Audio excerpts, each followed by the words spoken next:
was that he had a very deep appreciation for man and kindness and animals, and like Stevie would just knock you over sometimes with stuff he'd see her do, and you'd think, why would a kid that young care about that? And he did. He cared about that old person walking down the street that was homeless. I tell the story that one time right outside of Waco in a little town called West, we had a blowout real late at night. And we didn't have any money, we didn't have a tire, we didn't have a jack, we didn't have nothing. So we all walk across the highway to this little bitty little house. And this old black family, this old black lady, man opened the door, and they invited us in, and we called AAA, and she got up and cut some pie and stuff, and they were just the sweetest people. I mean, we were some straggly-looking little white boys in the middle of the night. And years later, Stevie had told me, he said, "See, why don't you get me 3 $100 bills?" I said, "Yeah, right." And he said, No.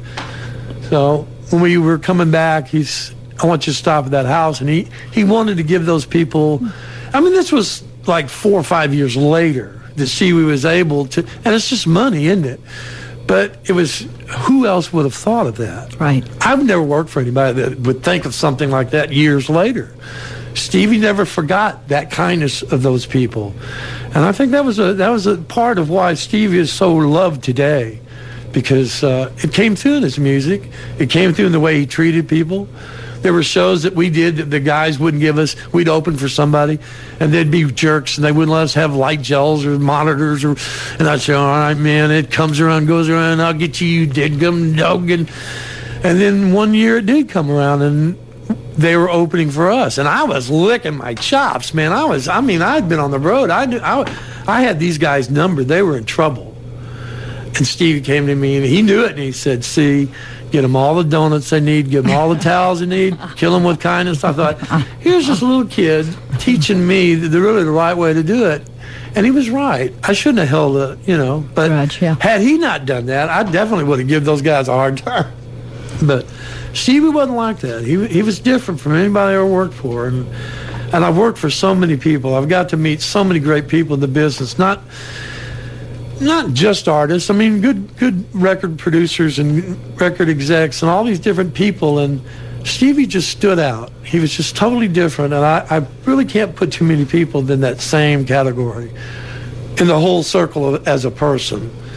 And they say, maybe it was that young Oak Cliff growing up stuff. I don't know. He certainly had respect for elders.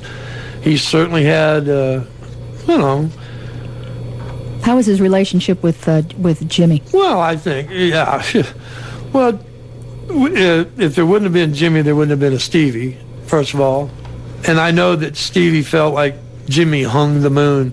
There was not a guitar player anywhere that could give Stevie those chill bumps like Big Brother could.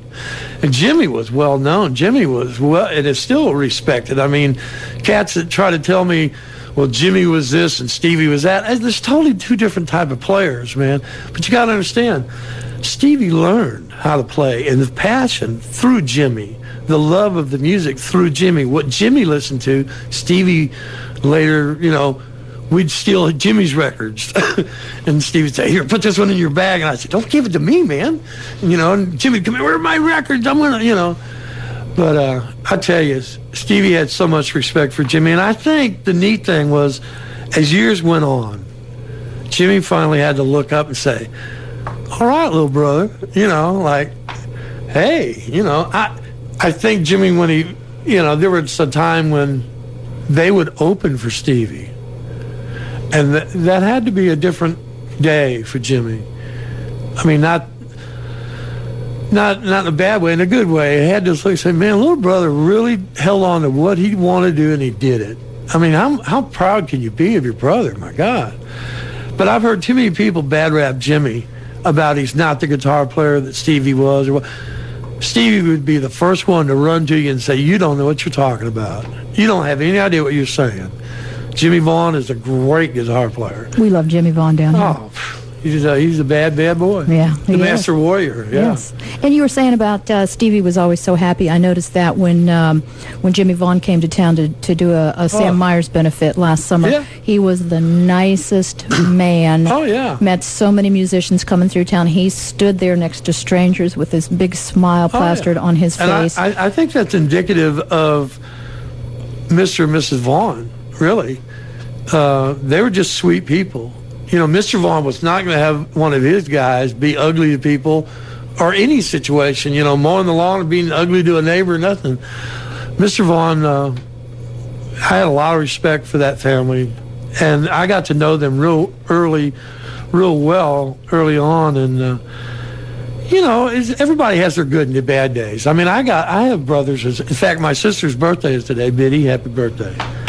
But I know that Jimmy and Stevie had their days where Jimmy would really be down on Stevie about, he'd say, that sounds like Hendrix, or, you know, and he was really back into the blues. But Stevie was still learning. You know, Jimmy had already learned Hendrix and stuff and listened, you know, so. But you could see that in the family, and Mr. Vaughan and Mrs. Vaughan, they struggled with their kids playing the music, but then they also knew that there was no way to stop them.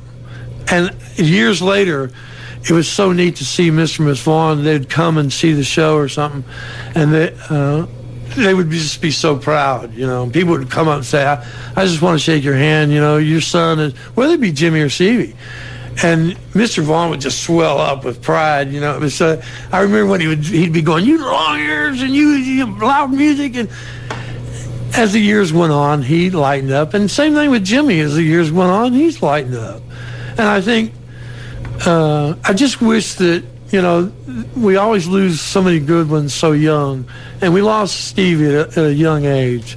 And it was after he'd really cleaned up and he'd found his faith and he'd found himself. And Tommy, too, is, you know, Tommy played with Johnny Winter at Woodstock.